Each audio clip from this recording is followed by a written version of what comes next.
श्रीमती संगीता आजाद।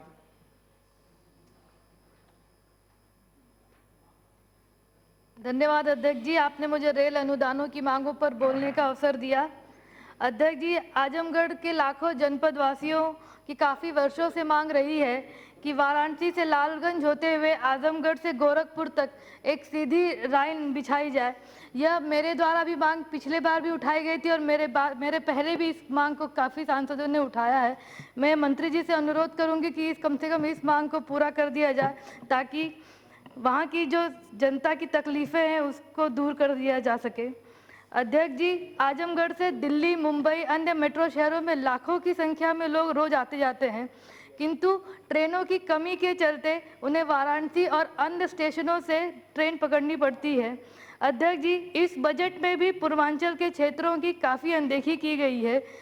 मैं मंत्री जी से मांग करती हूं कि आजमगढ़ से दिल्ली और मुंबई और अन्य मेट्रो शहरों में जाने वाली ट्रेनों की संख्या कम से कम बढ़ाई जाए और वाराणसी से, जो कि प्रधानमंत्री जी का संसदीय क्षेत्र है, कम से कम वहां से दिल्ली और मुंबई के लिए हाई स्पीड ट्रेनों को चालू करने का काम किया जाए, जिससे मेरे आजमगढ़ क्षेत्र के लोगों को भी काफ़ी सुविधा प्रदान होगी।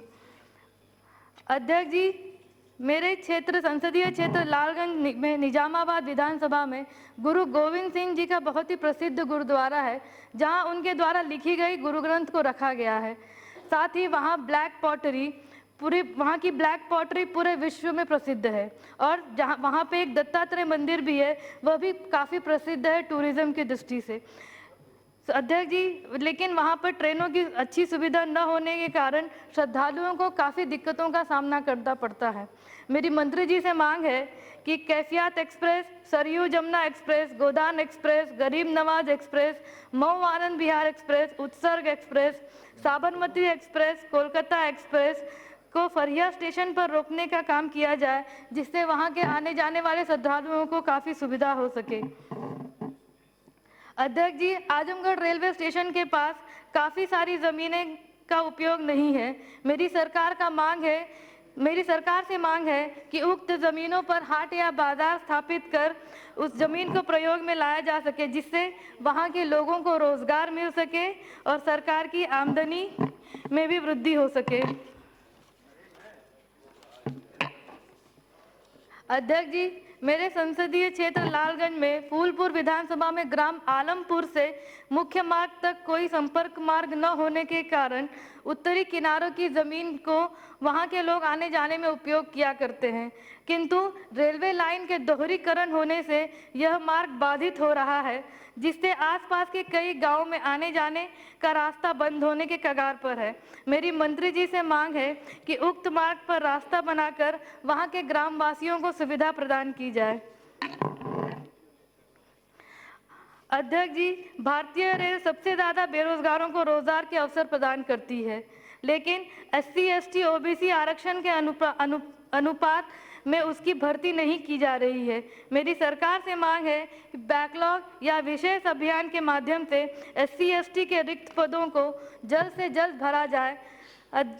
आउटसोर्सिंग और PPT पर जो भर्तियां हुई हैं, मेरी मांग है कि उसमें भी आरक्षण का प्रावधान लागू किया जाए और उनके वेतनमान को भी सरकारी वेतनमान के बराबर किया जाए। अध्यक्ष जी, मैं आपका ध्यान और सरकार का ध्यान उत्तर प्रदेश के पूर्वांचल के विशेषकर जनपद आजमगढ़ मेरे संसदीय क्षेत्र के में आकर्षण करना चाहूँगी, जहां दिनांक 13 और 14 मार्च में आंधी, तूफान, ओलावृष्टि, चक्रवात के कारण गेहूं, चना, सरसों आदि राबी की फसलों की बर्बादी हो गई है।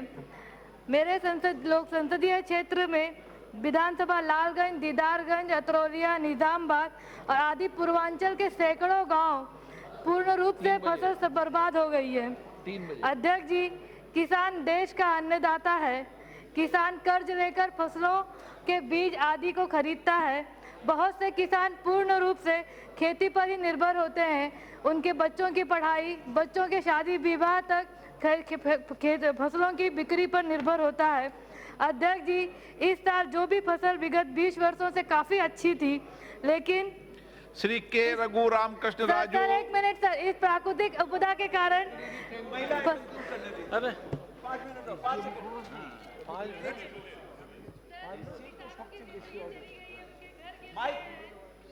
से मांग करती हूं कि किसानों की फसलों का जो भी नुकसान हुआ है, सरकार केंद्रीय दल भेजकर उन फसलों के नुकसान का आकलन कराकर तत्काल फसलों का मुआवजा दे।